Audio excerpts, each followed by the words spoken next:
അവരെപ്പോഴോ ഒരു ശബ്ദം കേട്ടു, പെട്ടെന്ന് ഒരു വണ്ടി, ഒരു 2 വീലറോ ആണോ 3 വീലറാണോ എന്നറിയത്തില്ല, പെട്ടെന്ന് തിരിക്കുന്ന പോലൊക്കെ ഒന്ന് കേട്ടു. അപ്പോൾ 2 മണിക്ക് ശേഷമായിരിക്കും ഈ സംഭവങ്ങൾ നടന്നിരിക്കുന്നതെന്നാണ് ഞങ്ങൾ വിചാരിക്കുന്നത്. കുഞ്ഞ് ആരോഗ്യമായിട്ടിരിക്കുന്നു, അതിനൊരാപത്തും ഭഗവാൻ വരുത്തിയില്ല. പത്തനംതിട്ട തിരുവല്ല കുറ്റൂരിൽ നവജാത ശിശുവിനെ തട്ടുകടയിൽ ഉപേക്ഷിക്കപ്പെട്ട നിലയിൽ കണ്ടെത്തി. ഞാനിപ്പോൾ ഈ സംഭവ സ്ഥലത്താണ് നിൽക്കുന്നത്. ഇത് തിരുവല്ല കുറ്റൂരിലെ റെയിൽവേ അടിപ്പാതയാണ്. ഇതിന് സമീപത്താണ് ആ ഒരു തട്ടുകട ഉള്ളത്. തട്ടുകടയോട് ചേർന്ന് തന്നെ ഒരു വീടുണ്ട്. ജയരാജ് എന്ന ചേട്ടനാണ് ഈ തട്ടുകട നടത്തുന്നത്. അദ്ദേഹത്തിൻ്റെ വീടിനോട് ചേർന്ന് തന്നെയാണ് ഈ തട്ടുകടയുള്ളത്. ഈ തട്ടുകടയുടെ ഈ ഭാഗത്താണ് കുഞ്ഞ് കിടന്നിരുന്നത്. പുലർച്ചെ തന്നെ കുഞ്ഞിൻ്റെ കരച്ചിൽ ഈ വീട്ടുകാർ കേട്ടു. അങ്ങനെ നടത്തിയ പരിശോധനയിലാണ് തട്ടുകടയുടെ ഈ ഭാഗത്തായി നവജാത ശിശു കിടക്കുന്നത് കണ്ടത്. ആൺകുട്ടിയായിരുന്നു. നിങ്ങൾ എപ്പോഴാണ് ഈ വിവരം അറിഞ്ഞത്? 5 മണിയായപ്പോൾ ഞാനിവിടെ ലൈറ്റ് ഇട്ട് വെച്ച് നോക്കുമ്പോഴത്തേനും ഒരു കരച്ചിൽ കേട്ടു. ആ കരച്ചിൽ കേട്ടപ്പോഴത്തേക്കിനും നോക്കുമ്പോൾ ഒരു കുഞ്ഞു കിടന്ന് കരയുന്നു.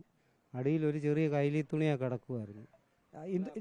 ചേച്ചി, ഇന്ദു ചേച്ചിയും ഇത് കണ്ടു അല്ലേ? ഉടനെ ചേട്ടൻ എന്നെ വന്ന് വിളിച്ചു. കുഞ്ഞിനെ കണ്ടപ്പം നമ്മളങ്ങ് ആകെ സ്തംഭിച്ചു പോയി. കൊച്ചു കുഞ്ഞല്ലേ, അതിൻ്റെ പുക്കിൾക്കൊടി പോലും ഇതായിട്ടില്ലായിരുന്നു. വെറും ഒരു തുണിയൊക്കെ കുഞ്ഞ് വിറയ്ക്കുമായിരുന്നു. ഉടൻ തന്നെ നമ്മുടെ തൊട്ടപ്പുറത്ത് പൊതുപ്രവർത്തനായ രാജേഷുണ്ട്. രാജേഷിനെ വിവരം അറിയിച്ചു. ഉടൻ തന്നെ രാജേഷും ചേട്ടനും കൂടെ പോലീസിനെ വിവരം അറിയിച്ചു. പോലീസ് ഉടൻ തന്നെ വന്നു. കുഞ്ഞിനെ എടുത്ത് പൊതിഞ്ഞ് തുണിയൊക്കെ കൊടുത്തു. അങ്ങനെ പൊതിഞ്ഞ് അവരെ എടുത്തുകൊണ്ട് പോയി. നമ്മൾ കണ്ട ദൃശ്യത്തിൽ കുഞ്ഞിന്റെ മുകളിൽ ഒരു പുതപ്പ് പോലെയുണ്ട്.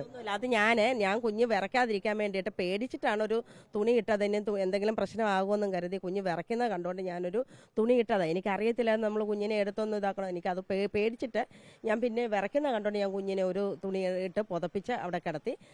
ജസ്റ്റ് ഒരു 5 മിനിറ്റിനകം തന്നെ പോലീസ് വന്ന് കുഞ്ഞിനെ കൊണ്ടുപോയി. അത് പൊതുപ്രവർത്തനായ രാജേഷും കൂടെ കൂടിക്കൊണ്ടാണ് കുഞ്ഞിനെ പോലീസ് സ്റ്റേഷൻ ആശുപത്രിയിലേക്ക് മാറ്റിയത്. ഇത് എന്തെങ്കിലും രാത്രി ഏതെങ്കിലും വാഹനങ്ങൾ വരുന്ന ശബ്ദമോ അങ്ങനെ എന്തെങ്കിലും നിങ്ങളുടെ ശ്രദ്ധയിൽപ്പെട്ടിരുന്നോ?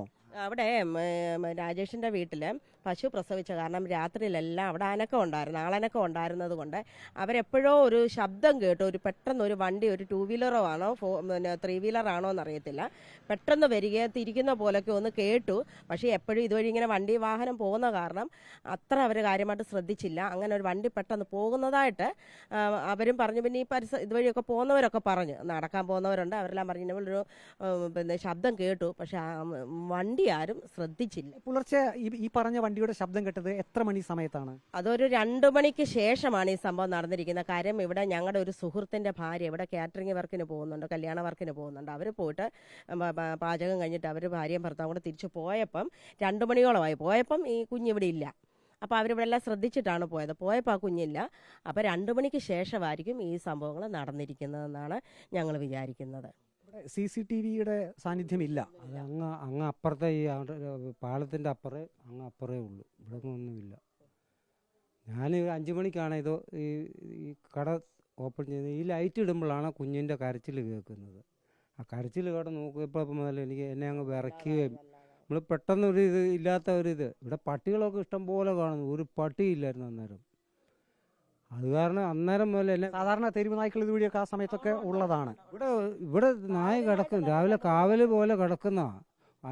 അല്ലാത്ത ഒരു അനക്കം കേട്ടാൽ എന്നെ ഈ ഉണർന്ന് ഞാൻ വരുന്നതാണ്. ഞാൻ രാവിലെ അകത്തുനിന്ന് ഇത് വന്ന് 5 മണിയാ സാധാരണ. ഉണ്ടാക്കാൻ ചേട്ടൻ 4 മണിക്ക് എഴുന്നേറ്റു. ഇഡലിയൊക്കെ ഉണ്ടാക്കാനായിട്ട് 4 മണിക്ക് എഴുന്നേറ്റപ്പോഴൊന്നും ഇത് ശ്രദ്ധിച്ചില്ല. 5 മണിയായപ്പം ആണ് ഞങ്ങളിത് തട്ടുകട ചായ അനത്താനായിട്ട് ചേട്ടൻ ഇങ്ങോട്ട് കയറി സ്റ്റെപ്പ് കയറിയപ്പോൾ കുഞ്ഞിങ്ങനെ കിടക്കുന്നു. അതൊരു നല്ല ആരോഗ്യമുള്ള ഒരു ആൺകുഞ്ഞായിരുന്നു. നല്ല ആരോഗ്യമുള്ള, പുക്കിൾക്കൊടിയൊന്നും മാറ്റിയിട്ടില്ല. എനിക്ക് തോന്നുന്ന ആശുപത്രിയിലെ പ്രസവം ആയിരിക്കത്തില്ലെന്നാണ് എനിക്ക് തോന്നുന്നത്. വീട്ടിലെവിടെയോ പ്രസവിച്ചിട്ട് കൊണ്ടുവന്ന് തള്ളിയതാകാനാണ് വഴി.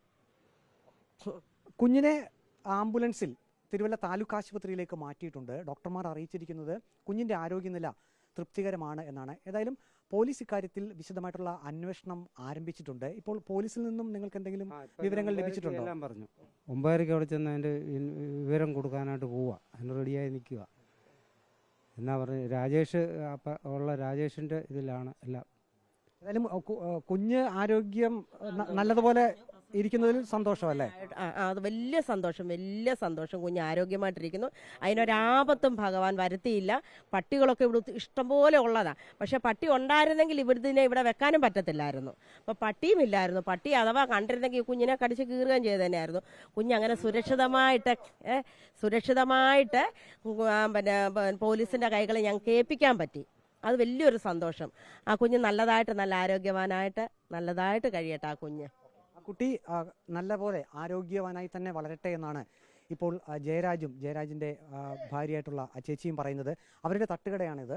ഈ തട്ടുകടയുടെ ഈ ഭാഗത്ത് ആണ് കുഞ്ഞിനെ കണ്ടെത്തിയത്. തിരുവല്ല താലൂക്ക് ആശുപത്രിയിൽ കുഞ്ഞിപ്പോൾ സുഖമായി ഇരിക്കുന്നു. ഡോക്ടർമാർ അറിയിച്ചിരിക്കുന്നത് കുഞ്ഞിൻ്റെ ആരോഗ്യനില തൃപ്തികരമാണ് എന്നാണ്. ഏതായാലും പോലീസ് ഇക്കാര്യത്തിൽ വിശദമായിട്ടുള്ള അന്വേഷണം തുടരുകയാണ്.